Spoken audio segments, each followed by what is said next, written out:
ዌስትሃም ሬሌጌት ካደረገ ዩናይትድ ሊመለከታቸው የሚገባ ተጫዋቾች በመጀመሪያ ደረጃ ማቴስ ፈርናንዴስ የመሃል ሜዳ ተጫዋች ሲሆን እንዲሁም ደግሞ ሴንትራል ሚድፊልደር እንዲሁም ደግሞ ዲፌንሲቭ ሚድፊልደርም ደግሞ ከቨር የሚያደርግ ተጫዋች እንደሆነ እናውቃለን። ስለዚህ ዩናይትድ ከሱ ምን አይነት ኳሊቲዎችን ሊያገኝ ይችላል ብለን ስናስብ አንድ ደረጃ ሎንግ ቦሎቹ በጣም የሚያማምሩ ተጫዋች ነው። እንዲሁም ደግሞ ሌፍት ፉትድ ነው። እንዲሁም ሜኑ ደግሞ ኮምፒት ማድረግ የሚችል ተጫዋች ነው። እናም ደግሞ እንዲሁም ደግሞ ክሬቲቪቲ ያለው ተጫዋች ነው ማለት ነው። በሁለተኛ ደረጃ ስናይ ደግሞ ማነው ሰው ማሊክ ጁፍ የሌፍት ባክ የሚጫወተው ሴኔጋላዊ የአፍኮን አሸናፊ ጁፍ ነው ማለት ነው። በጣም ክሮሶችን የሚችል አትሌቲክስ ያለው 1v1 መካከለኛ አቨሬጅ የሆነ ተጫዋች ሲሆን እሱም ለዩናይትድ በጣም ጠቃሚ ሆነ። እንዲሁም ደግሞ ሌላ ሌፍት ዊንግ የሚጫወት ያው ቢስታም ተጫዋች እሱም እንዲሁም ደግሞ ራይት ዊንግ የሚጫወትም ቦም አለ። ነገር ግን አሁንም ቦሙና ማት ስላሉ ዩናይትድ እሱ ላይ ፎከስ ያደርጋል ብዬ አላስብም። እንዲሁም ደግሞ እድሜም ደግሞ 29 ስለሆነ ከኢንስ ፕሮጀክት ጋር አይሄድም እና አሁኑ እነዚህ ሁለቱ ተጫዋቾች ዩናይትድ ይገዛል የሚል እምነት አለኝ።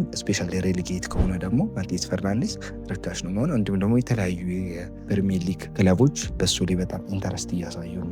ሊቨርፑል እንደና አርሴናል አይነት በጣም ኢንተረስት እያሳዩ ነው። ልጁ ግን ሞስት ፕሮባብሊ ወደ ዩናይትድ ይመጣል ተብሎ ይታሰባል። ምክንያቱም ብሩኖ ፈርናንዴስ አይዶሉ እንደሆነ በተለያዩ መረጃዎች ላይ አይቼ ነበር እና ዩናይትድ እሱ ላይ የሚያስፈርም በጣም ይጠቀማሉ እያስባሉ። እንዲሁም ከኮቢ ጋር መጫወት ይችላል። ኮቢንም ደግሞ መተካት የሚችል ተጫዋች ነው ማለት ነው።